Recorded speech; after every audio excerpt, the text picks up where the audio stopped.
North Korea reportedly fired another missile, marking its sixth military provocation this year. Some analysts believe the projectile is a new type of strategic weapon designed to evade defense systems. Kim Ji-yeon has the full story. South Korea's Joint Chiefs of Staff said North Korea is presumed to have fired one short-range missile from its inland Jagang-do Mupyong-ri area in an easterly direction at 6:40 a.m. on Tuesday.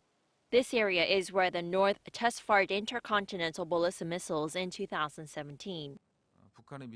The ministry is monitoring the situation as well as the motive behind North Korea's missile launch.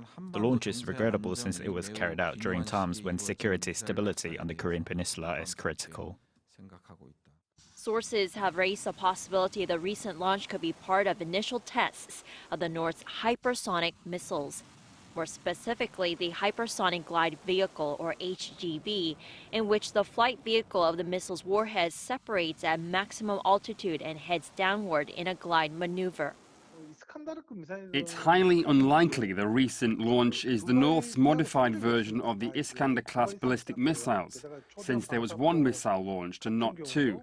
Since there's only one missile fired, it's likely to be a new type of weapon.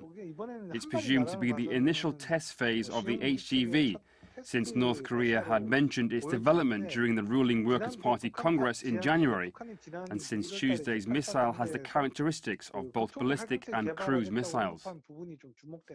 The launch came 3 days after Kim Yo-jong, the sister of North Korean leader Kim Jong-un, said that the North could declare a formal end to the Korean War as suggested by the South Korean government, and even discussed the possibility of a summit on the condition that Seoul drops its double standards and hostile attitude toward the regime.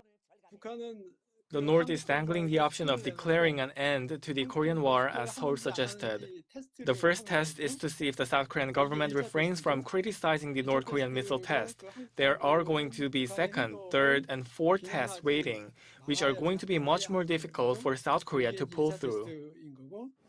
Observers say it's a tactic used to sour inter-Korean relations in order to gain the upper hand in future negotiations and dramatically reconnect the two Koreas' direct communications line before making a conciliatory gesture when it sees that the timing is right, when South Korea and the U.S. make some concessions. Kim Ji-yeon, Arirang News.